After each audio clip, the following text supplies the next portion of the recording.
Yun. Naiwan ni ma'am yung cellphone.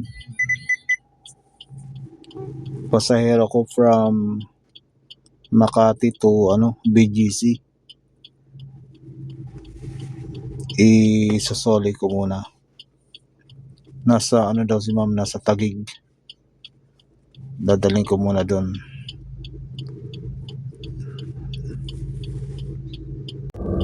Isasoli ko nga pala sa number 14 B Valdez sa Taguig, malapit sa Bayani Road. Papunta na ako ngayon doon. Simula sa pinanggalingan ko, 30 minutes ang biyahe.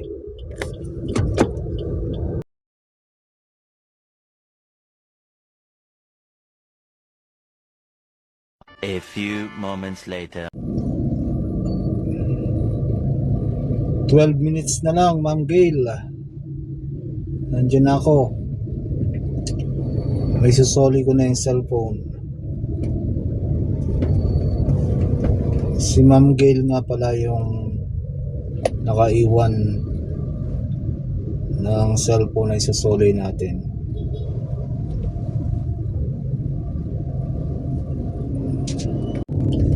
Buti na lang, sakto namang pag-check ko ng likod para buksan ng ilaw. Sakto naman nakita ko yung cellphone. Kasi minsan nakakalimutan ko rin i-check yung upuan kung may naiwan Buti na lang nung naiwan ni ma'am, sakto rin nag-check ako. Kaya nakita ko. Tsaka bubuksan ko kasi yung ilaw nun. Ano ko lang, yung para pagbukas ng pinto, bubukas din yung ilaw. Para nakikita ng pasahero yung yung upuan nila kung may naiwan sila. Sakto naman, pag bukas ko ng pinto sa likod, nakita ko agad yung cellphone. Kaya tinabi ko agad. Tapos inantay ko na tumawag si ma'am. Dahil may pasahero na rin ako. Di ako cancel ng ng next passenger ko kasi ang layo pa namin na pumasok na sa akin yon.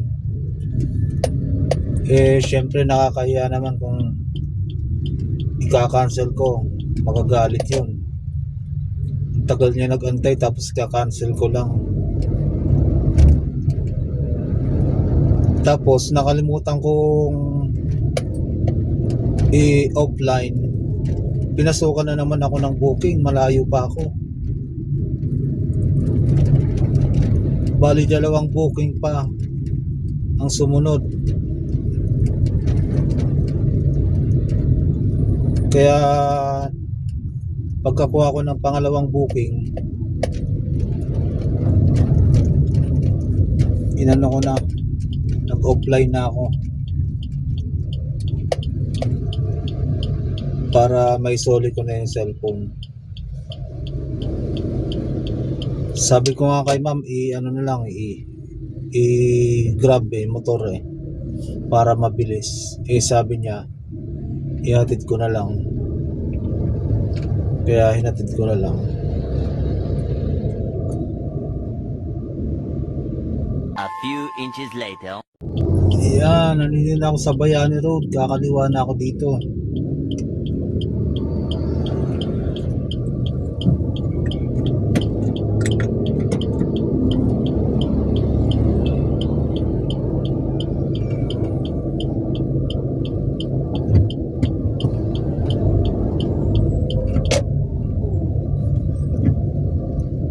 Take the next left onto A Luna, then turn left onto B Valdez.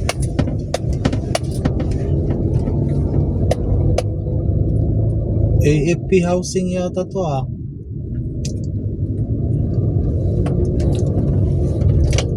Dito pala nakatira si ma'am.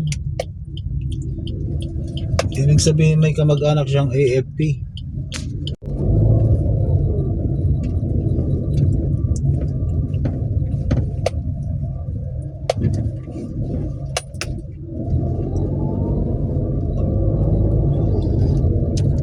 One eternity later.